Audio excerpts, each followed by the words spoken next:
Um, Hello, everyone. Thanks, Janine. Thanks, Karen. That panel was amazing. It's very interesting. It's great to hear from a lot of my colleagues and some people that I didn't know as well. Um, my name is Emilio Panasci. I'm the co-founder and executive director at Urban Agriculture Cooperative here in Newark. Um, I'm an urban farm. I'm an urban farmer. I am an urban farmer. I'm an urban and regional planner by background, and more recently in my career, I've been focusing on local food systems and supply chain from small growers to consumers, particularly consumers in low food access communities.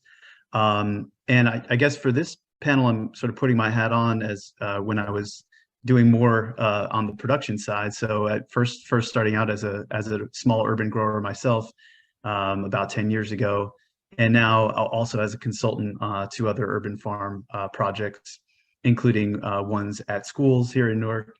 So I've been directly faced with a set of challenges for land access, capital access, and market access, which is the topic of our panel. And my experience with that, though, is a little bit limited to urban communities.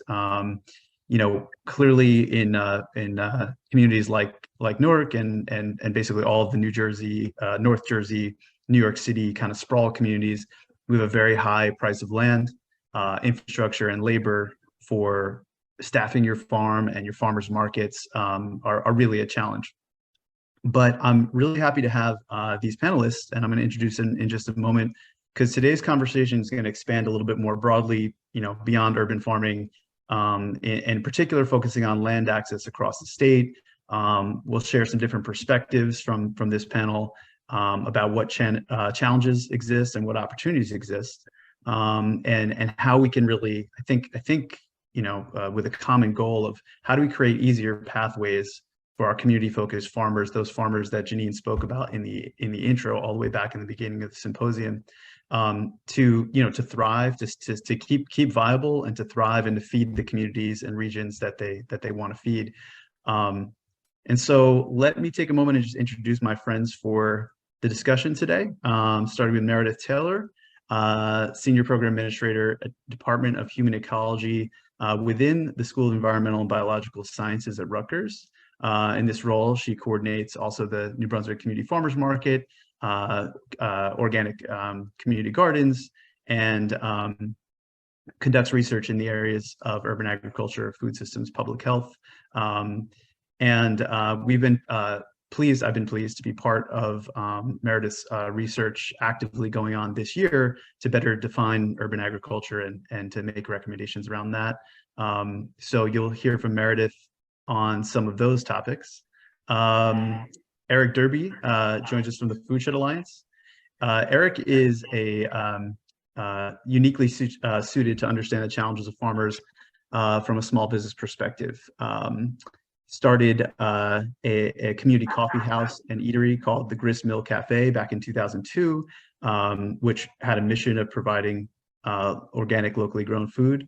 He's also now the program manager at the Foodshed Alliance of the Sustainable Agriculture Enterprise Program, which is where I know Eric from, the SAGE project, which is a land access program and a program of supporting farmers practicing regenerative growing methods. So Eric will tell you more about the Foodshed Alliance's successes and the farmers that he works with. Very pleased to have a new friend, Michaiah Hall and his wife founded Freehaven Farms in 2017. This is an educational farm that teaches the community about growing food and creating generational health. Freehaven Farms is built on a vision to grow high quality chemical-free produce using sustainable organic farming methods, while also providing access to underserved communities. So Michaiah is going to talk a lot today about his particular experience and breaking down some of the systematic discrimination and how to encourage a new generation of Black farmers. And finally, we have Jeffrey Everett. We're very pleased to have Jeffrey, Associate Director for Agricultural Retention, Development, and Conservation, also at NJAES. In this capacity, Jeff uses applied research, demonstration, outreach programs centered on farm conservation practices, technologies, resource stewardship, and climate-friendly agriculture. So Jeff is going to talk in some detail about the conservation programs we have in the state and some of his experience maybe in other states as well, and how we can sort of better these programs for farm preservation, wildlife habitat preservation, and a variety of related topics.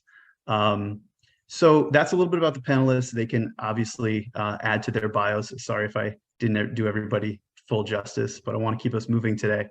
And I think I'm just going to start and ask each of you to kind of go around and take a few minutes to answer this question. Our first general question is to talk about and summarize what you think land access and capital access and challenges are. Give the participants on the symposium today something you'd like them to take away or to understand about how much land access is a challenge, what it's like, the experience of farmers in our state, especially smaller farmers or newer farmers. And you can do this in the form of, your local stories or any broader data that you might want to highlight. I'd like to actually start with Michaiah and Eric to talk about the experience of farmers first. So I'll let you guys take it away.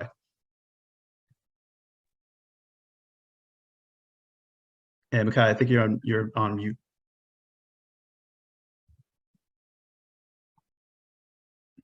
There you go. All right.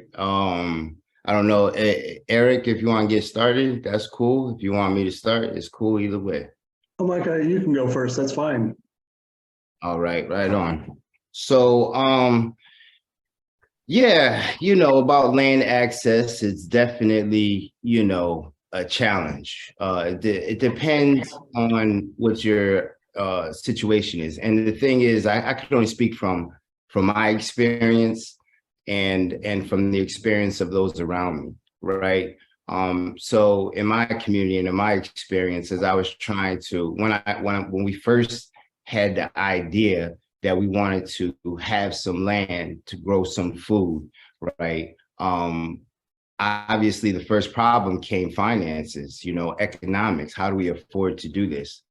And as we went on this journey all along the way, from basically being able to partner with the USDA to get a little bit of startup funding through other things that we went through with building credit, it came down to information. And what we had was a lack of information. We didn't know how to do anything. So really in the beginning, we went through a lot of mistakes, that ended up being lessons for us. So I think that the biggest problem that we figured out later on to us and to those within our community is that there's lack of access to information.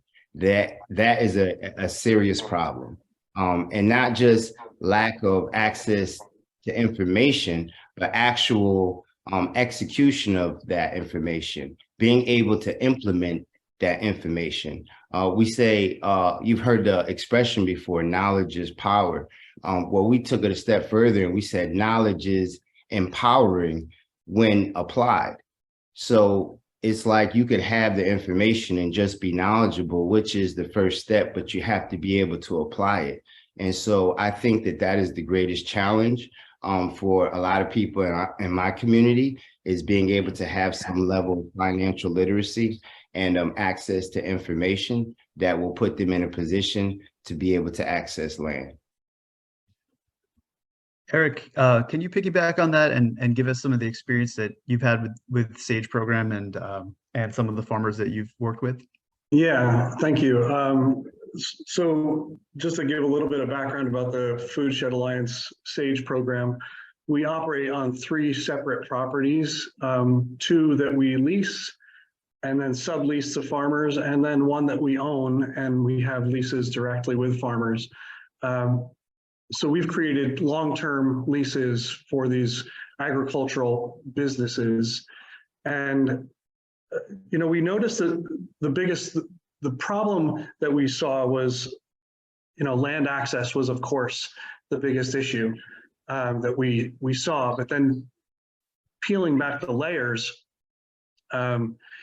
we see the same problem. So it's an evolution. So there's land out there, right? So there's a variety of land out there. Private owners have land that they want to lease to farmers, whether that's because they want to lease it or they have to keep their farmland assessment on the property. Those are usually a one-year handshake that doesn't give much security to the farm business. There's other opportunities out there with conservancies or fish and wildlife and other land access programs like that offer a little bit more long-term access. The program that we wanted to create was one that offered a lease that gave security to the farmer, that protected their rights to farm on the land. In addition, though, again, peeling back the layers, we find it's not just about being a landlord and giving them access to the lease. It's about education, access to continued technical assistance, access to continued business information. How do we write a business plan?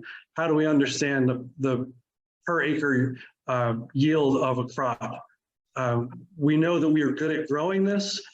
We might not know because that farmer might not know because they've never owned their own business, what all the equipment is for a particular crop that is their niche, and what the yield per acre price would be for them. So access to technical assistance and ongoing education is crucial to help farmers succeed. I think setting up farmers for long-term leases and just saying good luck is just, it's not the answer. It's not the whole answer. Making sure that they have access to that land is critical. Affordable access, but making sure that we talk about shared infrastructure on those farms. So backing up a little bit to the SAGE program, we have 9 farms in Sussex County on 70 acres. And we have a shared main line irrigation system.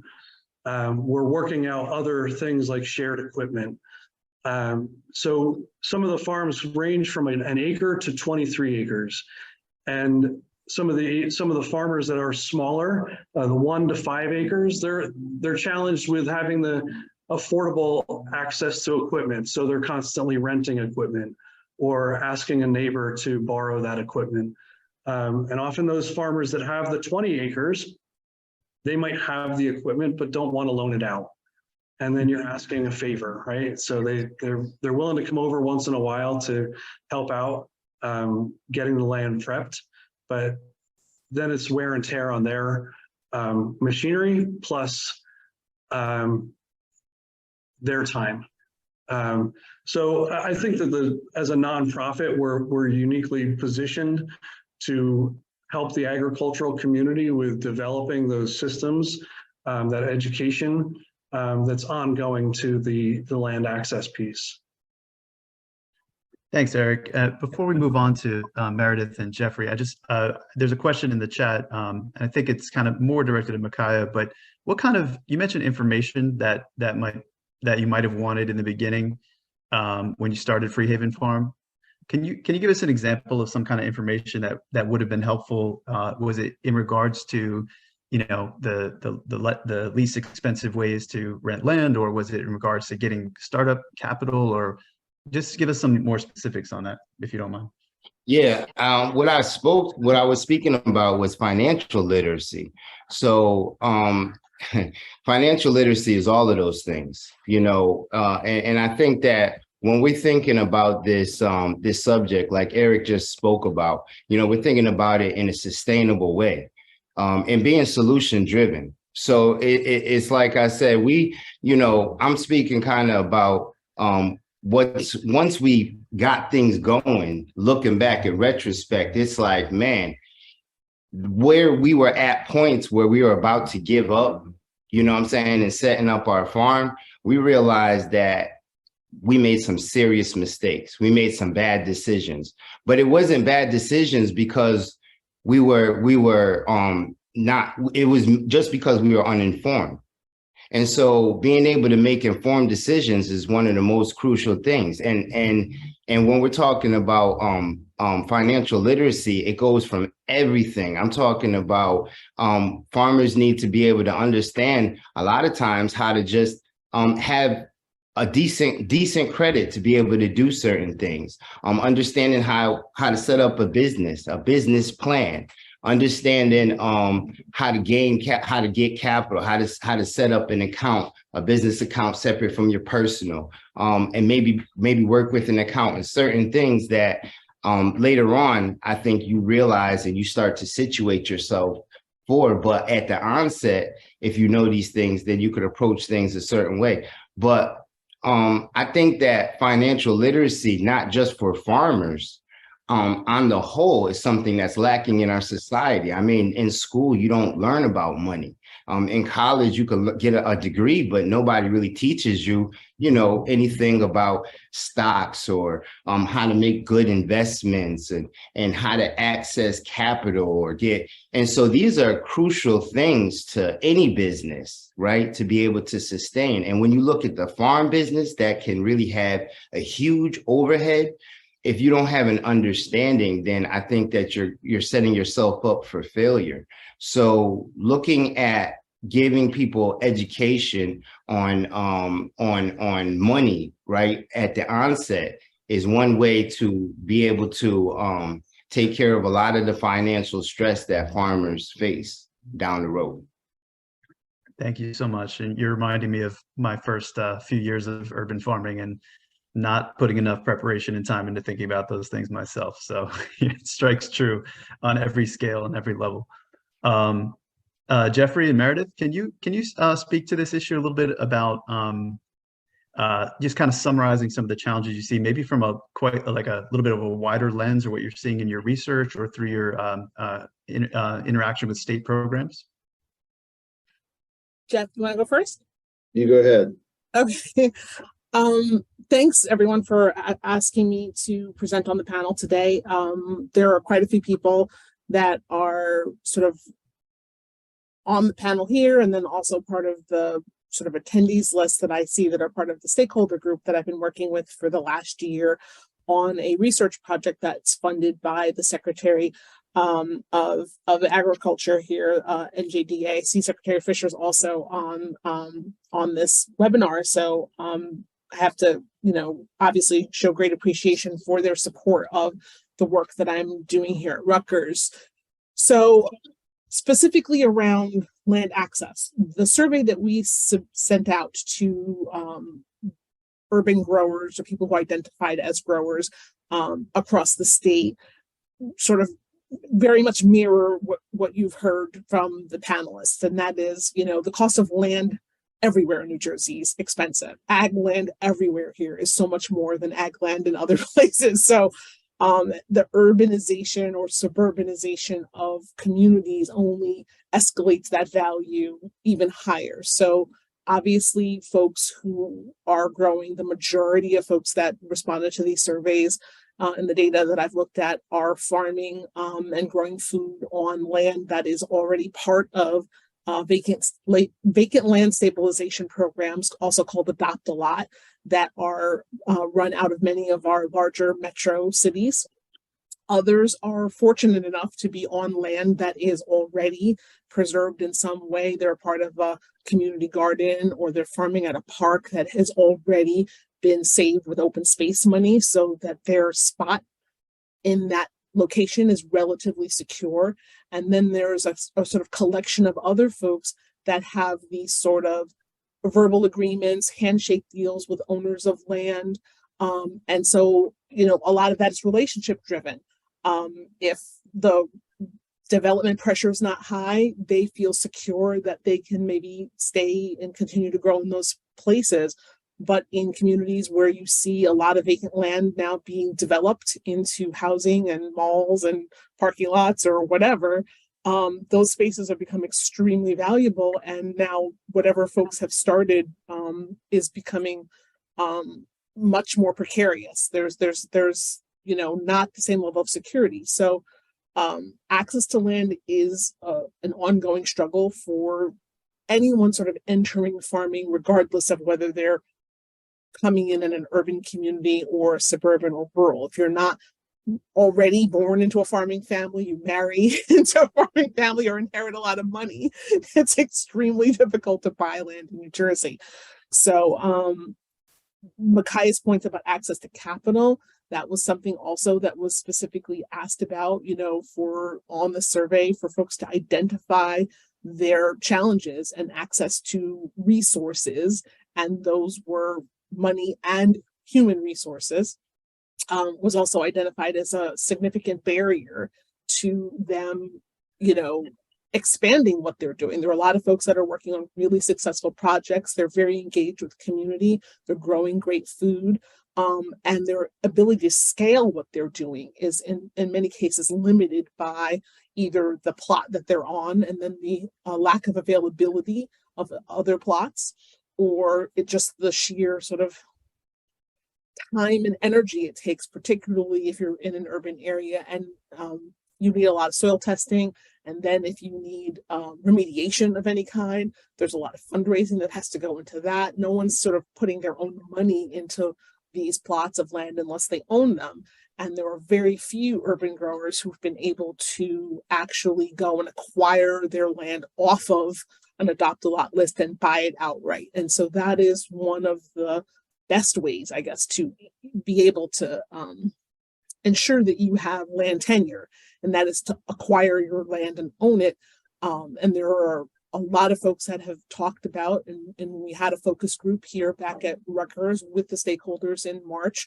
There was a lot of conversation about, you know, what could we do to begin to work collectively to launch and fund an urban land trust that would assist with some of those issues. And that will be an ongoing sort of conversation at the end of this grant, you know, this proposal. The final report is going to come out in another week and a half max. And then there'll be some other evergreen parts of this proposal that, like a website that's going to hopefully help with Michaiah's point about information and being able to circulate that around. But the land trust issue is something real that we have to continue to keep talking about. Yeah, and let's put a pin in that, because I think in the next question we'll definitely come back to some of the solutions or some of the vision of what an easier pathway for farmers could look like. I want to get to Jeffrey as well. Yeah, good afternoon. Thanks for having me. And to Emilio's question is, I'm going to give you a very academic response for his first question, and then we'll get into some practitioner type of hopefully solutions at the end. I've had the luxury of wearing both hats most of my time as a practitioner, but some time in academia, including the present. But most economists break the situation down into three constituent parts: land, labor, and capital. And essentially, New Jersey struggles in all three. And there's always anecdotal evidence of the struggles that farmers face.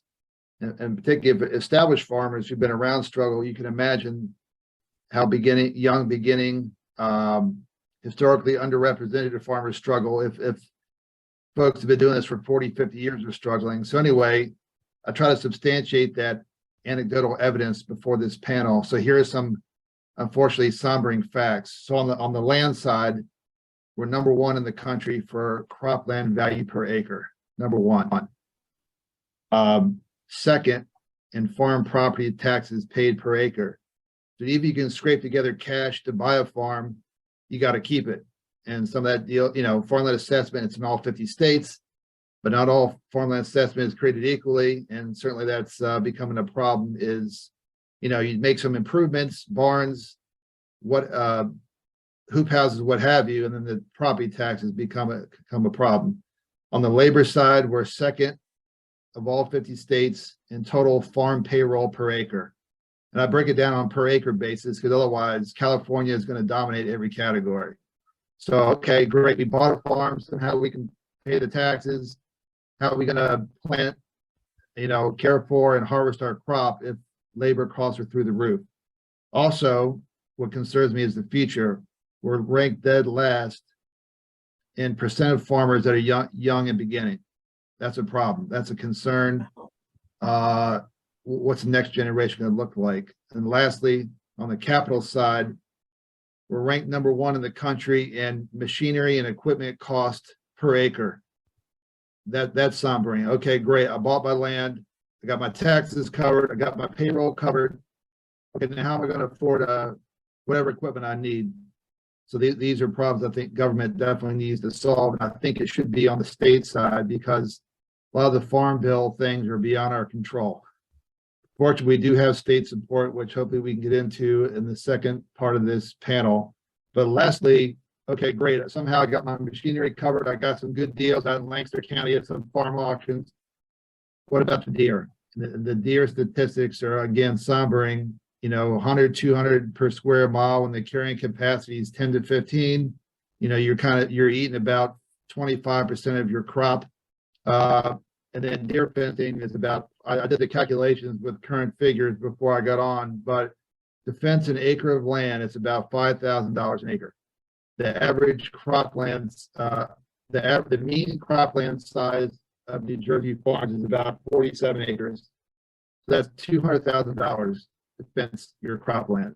Now there's programs for that, which we can talk about, but again, that's the kind of the academic exercise I went through to prepare for this panel, is that these problems are not just anecdotal, they're substantiated. So what are we going to do about it? Well, sorry, we're getting a little feedback here.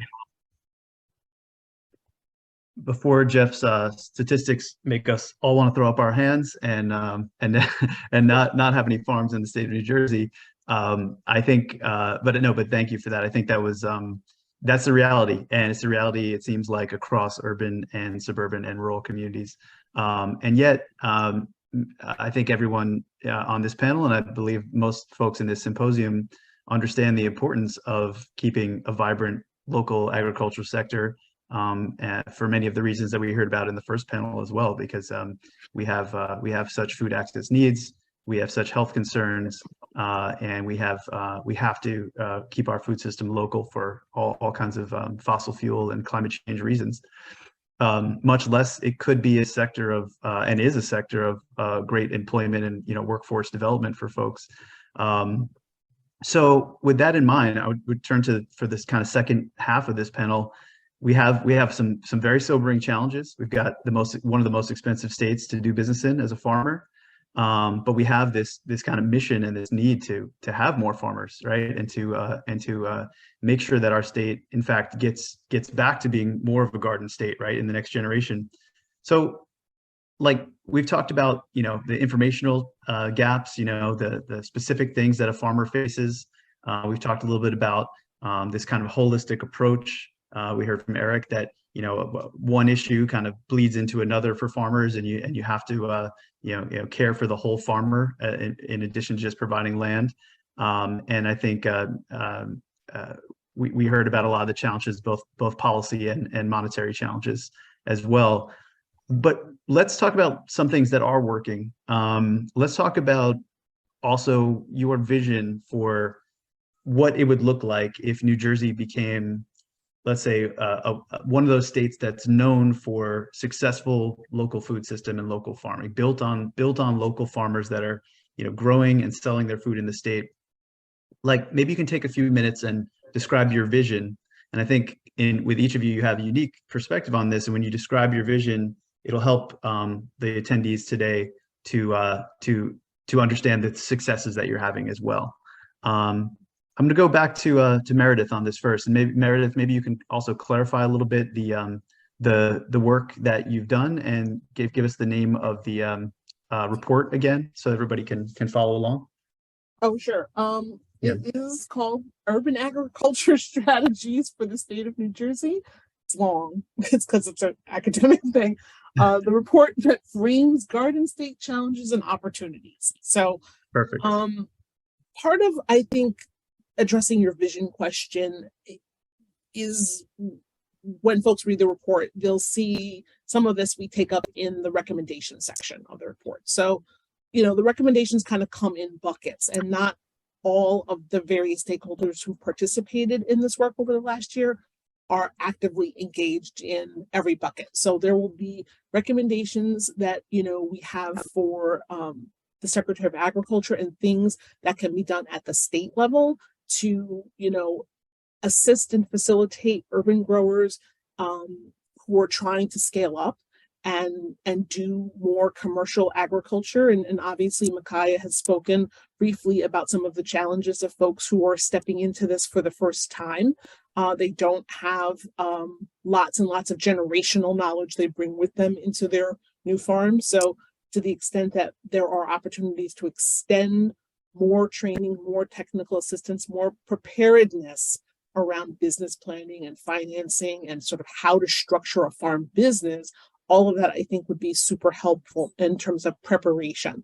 That kind of work probably could happen, frankly, here at this institution, potentially also in partnership with the Department of Agriculture. And those are things that, we will continue to talk about internally and also with our partners in state government.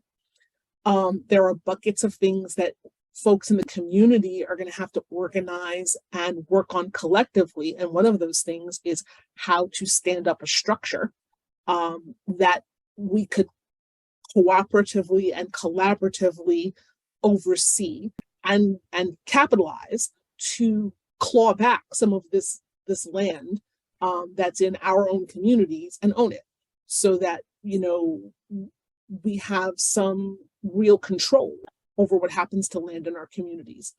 New Jersey has a very deep and rich tradition of forming lots of conservancies and land trusts and arboretums, and this idea of leveraging public money to protect open space is real here, and we spend more money almost than anybody in the nation doing it. And part of what the mapping section of this report will show is the disparity in where that money is spent, right? So a lot of it's being spent in suburban communities and wealthier counties. And then when you kind of see where the allocation of open space is, and protected places for folks to recreate, to grow food and to have gardens or whatever, a lot of that is not occurring in communities where people of color live and where people with lower wealth live. And so to the extent that there are these lists of lots that are still vacant, well, not vacant, but they're actively being gardened, but they're owned by the city and there's no land tenure and there's a lot of precarity around what's happening in the community, negotiations and figuring out how to preserve some of those less hotly contested pieces in development zones is something that should happen. So again, forming a land trust is sort of like a community grassroots thing. So there's buckets of work that have to happen in the community in terms of that sort of stuff. So and sort of finally there's the bucket of work that happens around just straight education. And internally here, we've talked a lot about how we need to potentially orient our work so that we are doing more direct outreach to communities of color, youth of color, around things like farming and environmental work just generally. So there will be things in the report that sort of illustrate that there's ongoing thinking that has to happen, and then action also, so that we can make some improvements in these areas. Well, thank you. I think we all look forward to the findings and then the eventual website and kind of connection infrastructure there to keep people informed. And it sounds like as a state and as communities, we have to make some political decisions. I mean, with a small p, right? Just decide that we want more land and agriculture and farmers, and put in place some safeguards in a state that has so much development pressure and such high costs.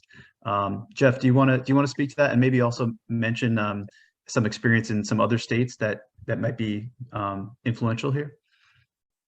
Yeah, I had the benefit of working in 8 other states before I came to New Jersey. And first off, we're fortunate to have, as Meredith said, funding for these types of endeavors. But historically speaking, that funding has gone into purchasing conservation easements, and that's through land trust and county ag development boards in cooperation with the state ag development committee, where I was deputy director for a long time. There's some SADC staff members on the call, it looks like, along with Secretary Fisher, who's the chairman of the SADC. So I had painted a kind of somber picture, but the good news is the SADC and partners have made overtures in these directions, in this direction of land access. If I can speak very briefly, and I'll try to be as succinct as possible, but you go back to that land, labor, capital divisions. On the land side, we got money from NIFA to kind of expand, what can we do with leasing? If fee simple ownership is just not tenable, what can we do? So that effort went on for several years, and out of it came a leasing guide, which you can find on SADC's website. I mean, close to 40% of the land in New Jersey is rented. But as Eric mentioned, you're operating a 1 to 2 year lease. How can you plan ahead if that's what you're doing? So we actually at SADC don't own much land, but what we did do is set up a long-term leasing pilot to kind of show that you can break down those legal barriers. In this particular case, there's a quid pro quo. If the farmer puts in good conservation practices, they get a lease extension, and we got the federal farm bill to pay for it. Because as long as you give a farmer a 7-year lease on public land, you can get federal money. Otherwise, you can't get farm bill money. Good thing to come out of that, but I think farmland preservation needs to look at other ways to effectuate land ownership. Some of the usual suspects sell easements. They use that money to do 1031 exchanges. Buy more farms, put easements on them, but if you're young at the beginning or historically underserved, it seems like the system's working against you. So I will, to Emilio's point, brought us a note about other states. So in Maryland, they have what they call the Critical Farms Program in use at the state level in a few counties. And I was fortunate to work in a county that created it, Carroll County, Maryland, just out of Baltimore. And they actually brought the easement money. And Jeff, I'm sorry to interrupt you, Jeff. Yeah. I'm just going to pause you for a second because your volume's a little choppy. Can I come right back to you? I want to see if the Wi-Fi just smooths out. I wanted, and we do want to hear about Maryland and any other states that you'd like to give us those examples from. So I apologize for that. Michaiah, do you want to jump in and kind of, we have just a few minutes left. Michaiah and Eric, I'd love to hear from you guys as well about the vision for New Jersey being a better land access, better farming state. And then you speak to that. Michaiah, you're on mute. I'm sorry.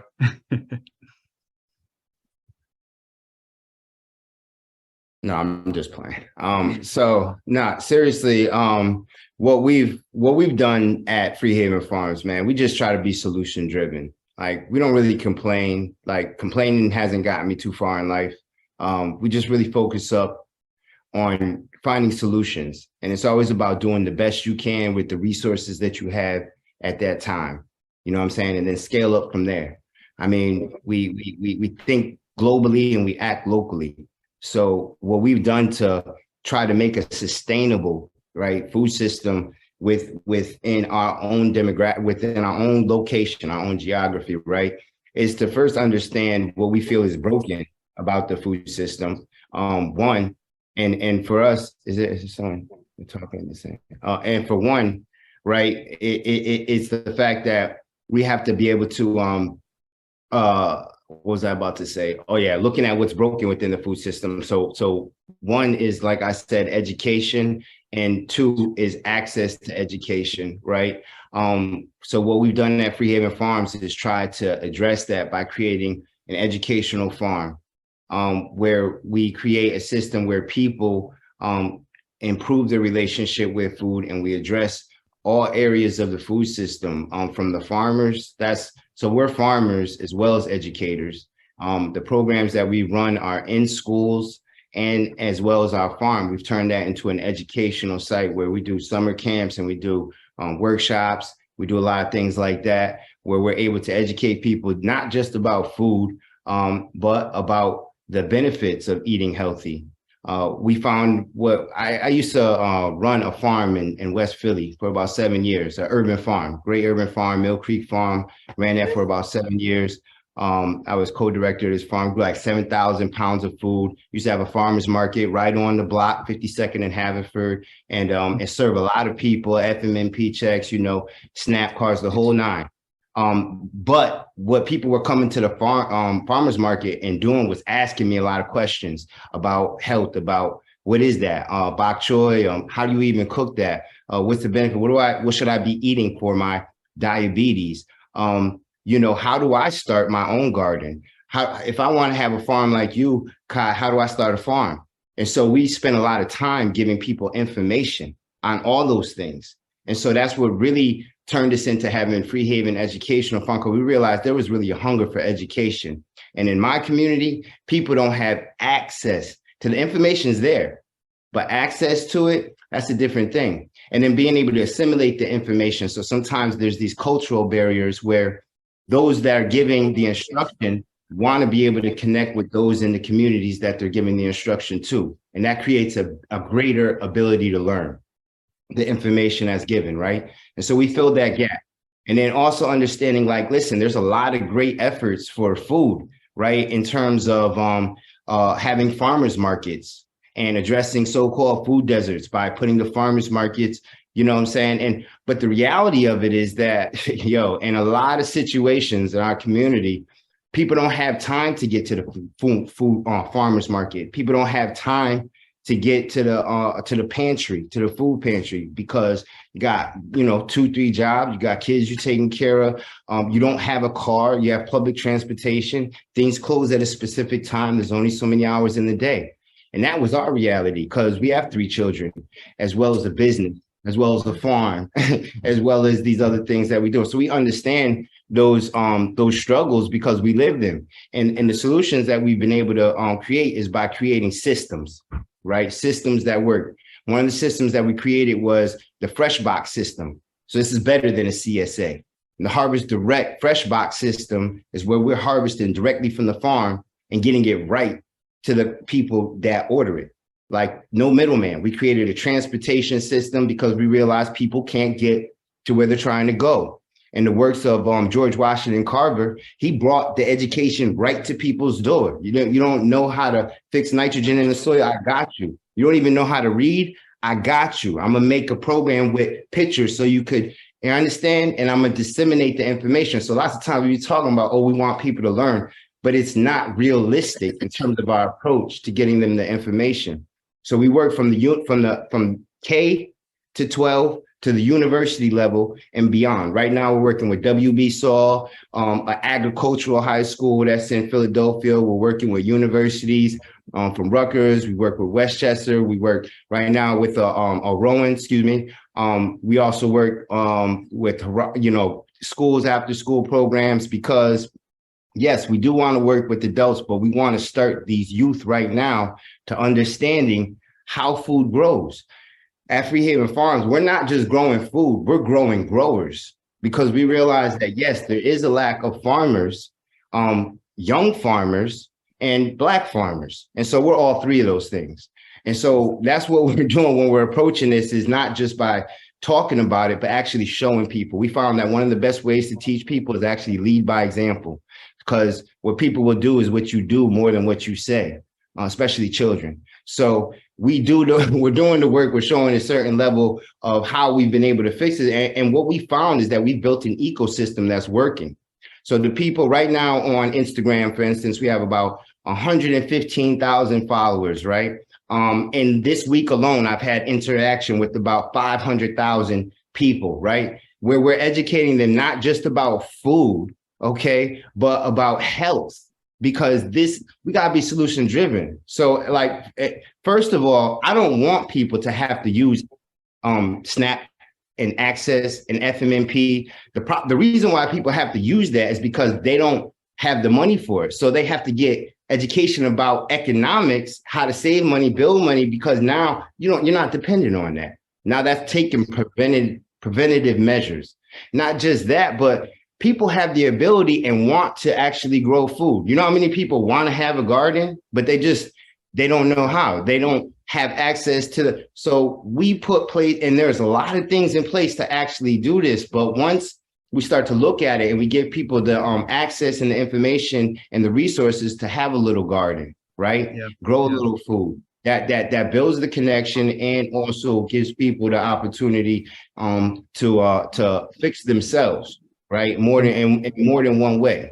Michaiah, Options is I'm getting the oh, my key bad. that we I'm only have a sorry. few minutes Sorry. left. No, I Sorry. appreciate it. And your work of building an ecosystem, a farm to farm, farm to farmer, farm to consumer education pipeline. I think that's And a really nice, that's a nice vision.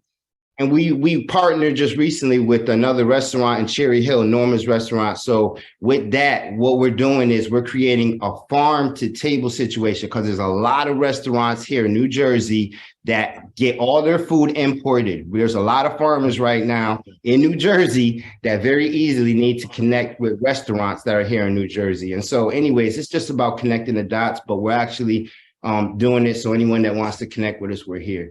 Thank you for your time. Thank you. And Eric, can you close us out and give us your vision and the vision of the farmers that you work with? Yeah, so I'll say that the success of being able to develop 10 new farm businesses, help develop 10 new farm businesses in New Jersey that are using organic practices and sustainable practices would not have happened without land conservancies and also the SADC. We were, and I want to elaborate a little bit on the land conservancy piece, because to me, and Jeffrey could probably talk a lot about this too, land conservancies own preserved farmland. And that is I think that developing long-term leases on preserved farmland is key to help successful startup beginning farmers. When we have access to land, and there's a lot of other things that go into that. It's going to be the education, ongoing technical, business training, ag housing, developing ag housing, but we can't ask a farmer to invest in their business with a 1-year, 2-year lease program. So a long-term 10, 15, 20-year programs allow a farmer to invest in that land. And I think those partnerships, I'll call them out specifically, the Nature Conservancy, the Ridge and Valley Conservancy, and now specifically the New Jersey Conservation Foundation. Those land conservancies are working directly with us to help us gain access to land. All those other components, the advocacy and the ongoing training, is critical. But that long-term access is so key. And I really do believe if we put our heads together and talk to land conservancies in New Jersey, we can, and even the fish and wildlife, what I see the problem is developing infrastructure. A lot of the land conservancies own land that have hay, soybeans and corn, and there's no infrastructure, there's no irrigation, there's no fencing. So that becomes Eric, I apologize. We're going to have to wrap there. We're up against the absolute time limit. I just want to encourage everybody, and I'm so sorry for that, guys, but I just want to encourage everybody that if you're continue to be interested in this topic, Foodshed Alliance, everything that's happening with Freehaven Farms, and then of course your academic experts that were on the panel are all available to you. And there were some questions in the chat. Yes, this is all recorded, so we can connect afterwards and answer those. Thank you so much, Janine. Sorry for running over. Thank you, Emilio. No, that's totally fine. I just want to acknowledge that Secretary Fisher is here, and he'll